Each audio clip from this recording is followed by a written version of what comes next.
Assalamualaikum warahmatullahi wabarakatuh. Jumpa lagi dengan channel saya CCTV 96. Baik, langsung saja ke inti yang akan saya bahas, di mana saya seringkali melihat postingan masyarakat yang mempertanyakan misalkan di sekolah kalian apakah dipungut iuran bulanan atau apapun lah itu.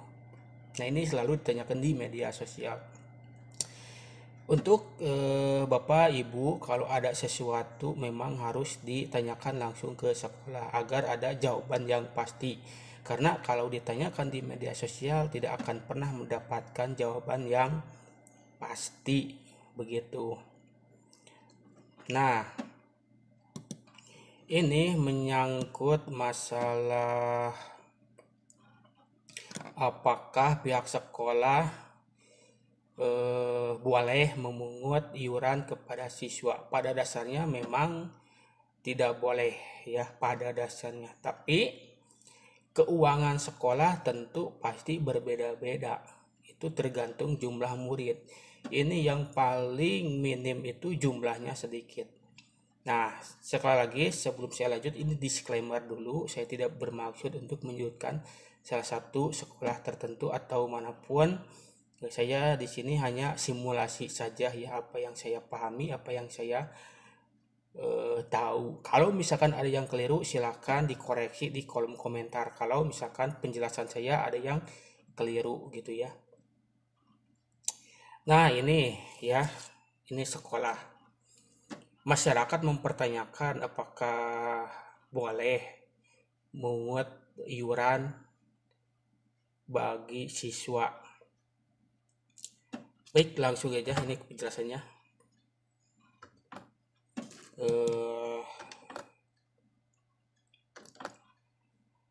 Nah, ini yang perlu Bapak Ibu ketahui.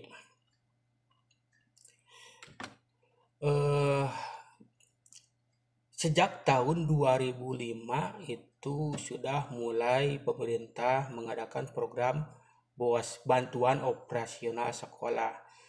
Saya SD tahun 90-an, lulus SMP, terus SMA, tidak pernah mencicipi yang namanya BOS. Dulu ingat betul ada yang namanya BP3 atau apa ya namanya? BP3 lah kalau dulu namanya. SPP kalau sekarang lebih kerennya. Dulu saya dipungut dari SD sampai SMA, itu saya tidak pernah menerima yang namanya bantuan operasional sekolah. Jadi operasional sekolah itu lebih ke ditekankan kepada peserta didik atau orang tua. Nah, sekarang sudah ada anggaran BOS. Perlu Bapak Ibu ketahui, inilah besaran anggaran BOS yang didapat di sekolah ya. Nah, ini untuk saya mulai dari SD saja ya. Untuk tingkat SD besarannya itu Rp900.000 per siswa per tahun ya, tidak per bulan, tapi ini diberikan oleh ini per tahun ya untuk tingkat SD. Untuk tingkat SMP itu besarannya Rp1.100.000 itu per siswa per tahun. Nah, terus untuk tingkat SMA Rp1.500.000 per siswa per tahun. Nah, terus untuk SMK kenapa lebih gede? Karena operasionalnya juga itu lebih gede ya. Harus belanja peralatan, praktek atau apapun lah. Untuk SMK Rp1.600.000. Nah, ini sumber yang saya dapatkan informasinya dari Detik Edu ya. Nah, ini sumbernya. Kalau misalkan ada kesalahan, mohon maaf. Ini juga saya sumbernya dari Detik Edu. Nanti saya lampirkan juga linknya.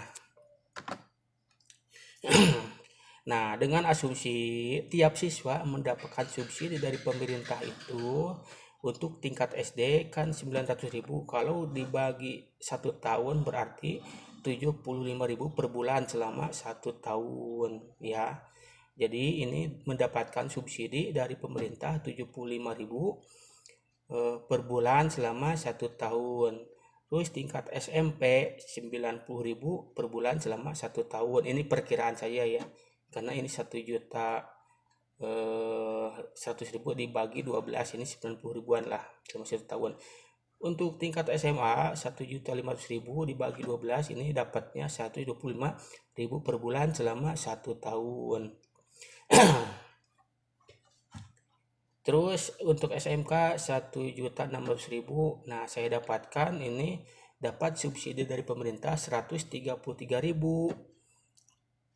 per bulan selama 1 tahun. Nah, inilah sebelum ada BOS, anggaran iuran ini memang ditekankan kepada peserta didik atau kepada orang tua. Sekarang sudah ada BOS. Nah, ini kan yang menjadi pertanyaan, apakah memang belum cukup anggaran dari BOS? Saya tidak akan membahas cukup atau tidak cukup, karena setiap sekolah itu pengeluarannya itu berbeda-beda ya. Di sini saya tidak bermaksud menyudutkan pihak sekolah tertentu atau pihak tertentu, karena saya juga terjun di dunia pendidikan, kadang-kadang ya nombok gitu. Ada kegiatan-kegiatan yang memang di luar anggaran gitu. Nah, ini Bapak Ibu. Nah, lanjut.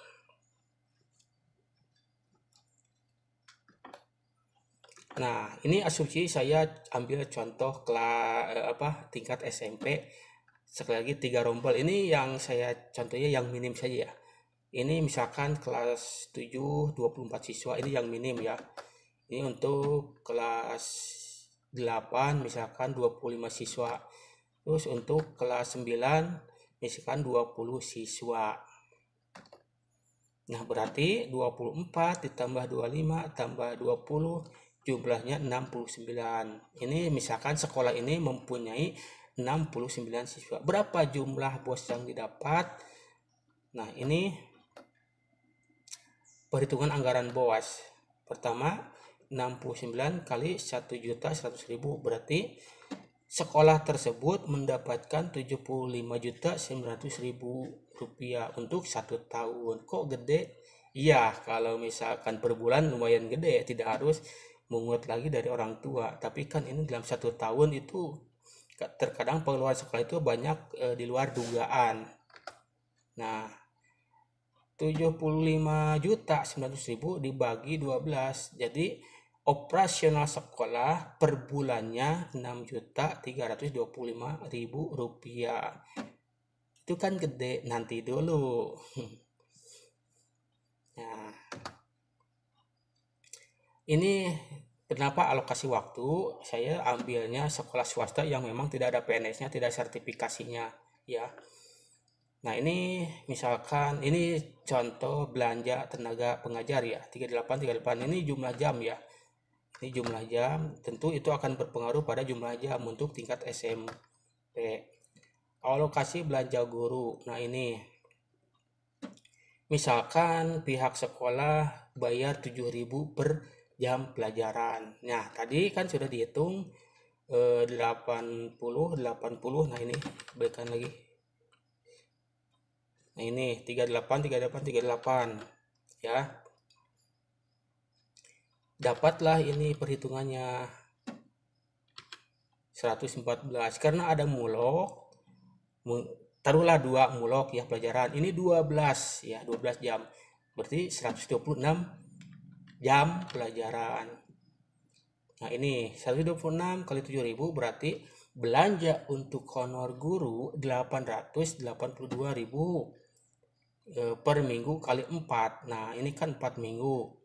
Berarti dalam 1 bulan untuk belanja ngajar saja itu 3.528.000 rupiah. Itu kan gede iya kalau untuk 1 orang, tapi kan ini dibagi-bagi lagi. Kalau misalkan 9 guru ya bikin kecil.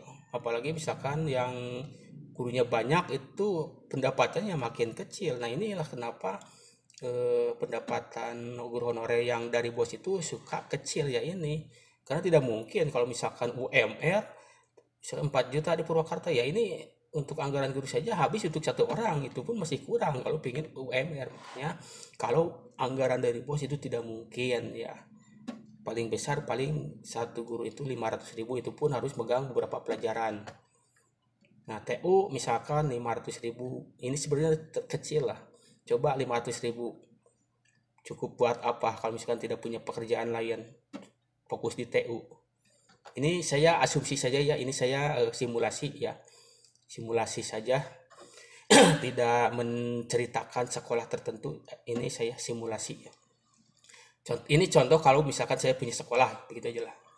Misalkan operator 600.000, terus wali kelas, jabatan wali kelas kan itu 60.000 kali 3, kan 123 berarti 120.000, itu ada jabatan wali kelas. Jabatan kurikulum misalkan 250.000, ini misalkan, karena kurikulum itu tugasnya lumayan berat juga ya.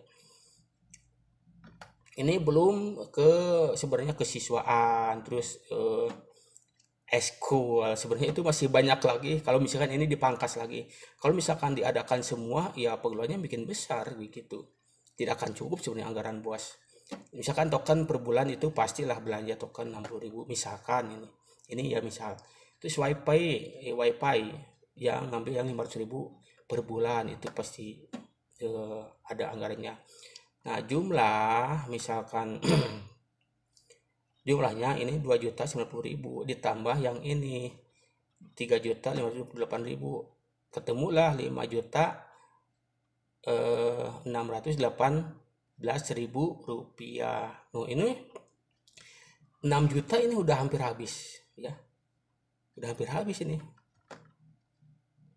Nah, terus ATK 500.000 ya, ATK. Terus tambah yang ini 6.118.000, tambah lagi selalu ada perjalanan dinas ya, rapat-rapat misalkan rapat kemana, itu pasti ada saja ya. Asumsi per bulan dialokasikan 200.000 dikali bukan dikali, ditambah yang tadi 6.118.000, 6.318.000. Ini yang tadi 6.300.000-an ya, ini udah habis ya. Untuk anggaran belanja ini saja ini udah habis ya. Nah, jadi ini belum termasuk ada kegiatan pramuka, ada kegiatan misalkan PHBI, terus ada kegiatan apa lagi ya, terus rapat guru, itu belum termasuk, ini habis, minus begitu. Untuk operasional itu saja minus ya. Maaf, ini saya tidak ya. Jadi sebenarnya bolehkah sekolah memungut biaya ya, kalau misalkan minus, misalkan deposit anggaran ya, sebenarnya diperbolehkan, asal dengan catatan pertama dengan kesepakatan orang tua, terus ini juga lewat komite. Itu kan komite sebagai jalan atau misalkan perantara lah untuk ngobrol dengan orang tua. Disitulah ada obrolan. Ini belum termasuk ujian atau ulangan, penggadaan soal, terus yang lain-lain, terus ada biaya yang tidak bisa saya ceritakan. Nah, ini ya. Tapi misalkan sudah sekolahnya besar, gede, fasilitasnya lengkap, misalkan masih pungut biaya. Nah, itu ya kalau misalkan sekolah elit memang biayanya besar ya. Dalam hal fasilitas saya itu berbeda jauh. Ini kan pas-pasan, itu belum lagi nanti ada yang namanya perbaikan, rehab apa misalnya yang rusak, terus perbaikan apa. Sebenarnya kalau dihitung secara ini ya minus. Paling ini dipangkas lagi. Ini saya asumsi ya, asumsi. Bahwa saya misalkan punya sekolah swasta lah. Ini asumsi saya seperti ini. Tapi ya gambarnya seperti ini sih. Kalau dipangkas lagi ya kasihan, gaji guru semakin kecil. Kalau wali kelas misalkan dipangkas lagi, wali kelas juga itu berat. Tiap hari harus, kadang-kadang harus home visit. Itu kan tidak dikasih lagi, udah ini ada tunjangannya. Seperti itulah gambarannya. Kalau misalkan ada yang masih sekolah yang masih mungut biaya, bisa jadi itu defisit anggaran karena antara pengeluaran dan pemasukan itu tidak seperti. Memang kalau misalkan dilihat dari per tahun itu gede, tapi kalau dilihat per bulan itu masih minus sebenarnya. Ya ini kepala sekolah harus putar otak bagaimana caranya ini harus cukup, dan terpaksa lah harus misalkan minta bantuan kepada pihak orang tua kalau misalkan defisit. Begitu, paham? Ini sekali lagi tidak maksud menyudutkan atau apa menyindir ya, ini asumsi saya sajalah ya, ini pengetahuan saya seperti ini. Apalagi kalau di arka itu ada banyak, ada misalkan kalau di ya seperti lah kira-kira lah ya, kenapa harus ada bayar lagi.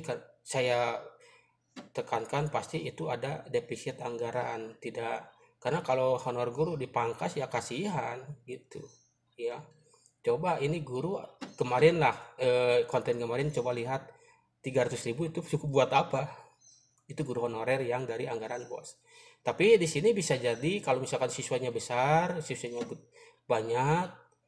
Saya pernah cerita, ada teman cerita ternyata ya ada yang honornya 1 juta lebih, berarti itu pertama sekolah elit yang sekolahnya memang orang yang berada, jadi maksimal. Terus dalam hal fasilitas lengkap, ada infokus, ada AC, terus misalkan kursinya juga yang mahal, itu pasti sekolah yang memang anggarannya besar ya. Tapi kalau sekolahnya seperti ini jangan ngarep pengen fasilitas lebih karena ya seperti ini kenyataannya. Cukup sekian saja, mohon maaf atau misalkan ada kekeliruan silahkan kalau di kolom komentar ya. Assalamualaikum warahmatullahi wabarakatuh.